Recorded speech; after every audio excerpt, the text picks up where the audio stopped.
श्री गणेशाय नमः, श्री गणेशाय नमः, श्री गणेशाय नमः, श्री एकादशी महात्म्य नमो नमः। फागुन मास के शुक्ल पक्ष की एकादशी को आमल की एकादशी कहते हैं। यह एकादशी इस बार 20 मार्च को है। इसी की कथा मैं कह रहा हूँ। हर व्रत करने वाले को यह कथा अवश्य सुनना चाहिए, अथवा अगर व्रत नहीं भी कर रहे हैं तो इस कथा को अवश्य सुनें और इसका लाभ उठाएं। प्रेम से बोलिए श्री एकादशी महात्म्य की जय। मानधाता बोले, हे वशिष्ठ जी, यदि आप मुझ पर कृपा करें तो किसी ऐसे व्रत की कथा कहिए जिससे मेरा कल्याण हो।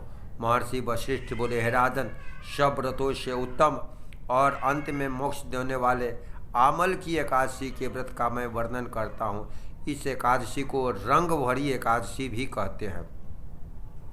यह एकादशी फागुन मास के शुक्ल पक्ष में होती है। इस व्रत के करने से समस्त पाप नष्ट हो जाते हैं। इस व्रत का फल 1000 गौदान के बराबर होता है।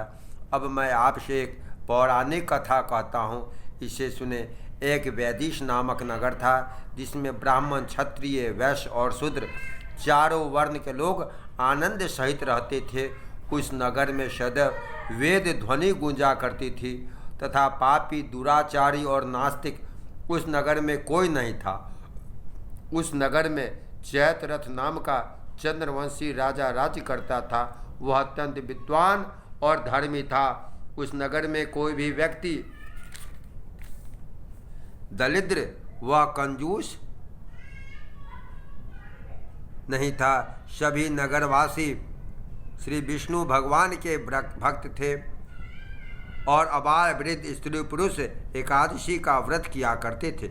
एक समय फागुन मास के शुक्ल पक्ष की आमल की एकादशी आई। उसने राजा, प्रजा, बालक, वृद्ध सब ने खुशी पूर्वक व्रत किया।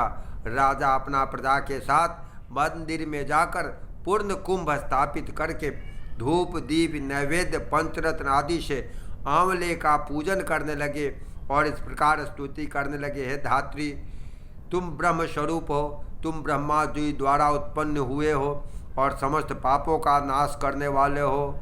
तुम को नमस्कार है। अब तुम मेरा अर्घ्य स्वीकार करो।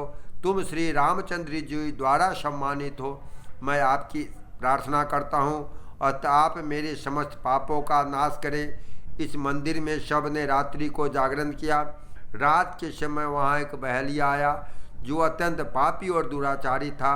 वह अपने कुटुंब का पालन जीव हत्या करके किया करता था। भूख प्यार से अत्यंत व्याकुल वह बहलिया उस जागरण को देखने के लिए मंदिर के कोने में बैठ गया और भगवान श्री विष्णु का एकादशी महात्म्य की कथा सुनने लगा। इस प्रकार अन्य मनुष्यों की भांति उसने भी सारी रात जागकर बिता दी। प्रातःकाल होते ही सब लोग अपने अपने घर चले गए तो बहलिया भी अपने घर चला गया। घर जाकर उसने भोजन किया। कुछ समय बीतने के पश्चात उस बहलिए की मृत्यु हो गई, मगर उस आमल की एकादशी के व्रत और रात्रि जागरण से उसने राजा विदुरथ के घर जन्म लिया और उसका नाम वसुरथ रखा गया। युवा होने पर वह चतुरंगनी सेना के सहित धन धान से युक्त होकर 10,000 ग्रामों का पालन करने लगा। वह तेज में सूर्य के समान, कांति में चंद्रमा के समान, वीरता में भगवान विष्णु के समान, क्षमा में पृथ्वी के समान था। वह अत्यंत धार्मिक, सत्यवादी, कर्मवीर एवं विष्णु भक्त था। वह प्रजा का पालन समान भाव से करता था।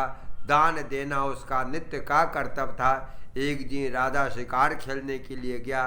दैव योग से वह रास्ता भूल गया और दिशा ज्ञान न रहने के कारण उसी वन में एक वृक्ष के नीचे सो गया। थोड़ी देर बाद पहाड़ी मल्लिच वहाँ पर आ गए और राजा को अकेला देखकर मारो मारो शब्द कहते हुए राजा की ओर दौड़े।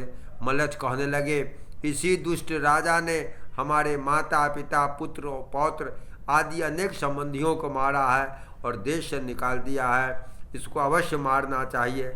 ऐसा कहकर मल्लिच उस राजा को मारने दौड़े। अनेक प्रकार के अस्त्र शस्त्र उसके ऊपर फेंके।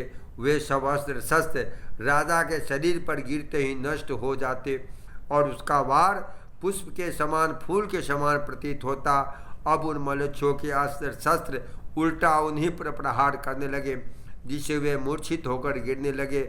उसी समय राजा के शरीर से एक दिव्य शक्ति उत्पन्न हुई।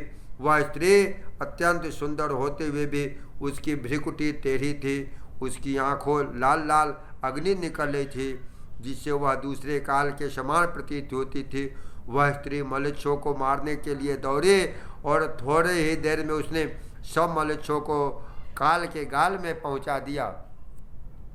जब राजा सोकर उठा तो उसने मलेच्छों को मरा हुआ देखकर कहा, इन शत्रुओं को किसने मारा है? इस जंगल में मेरा कौन हितैषी रहता है?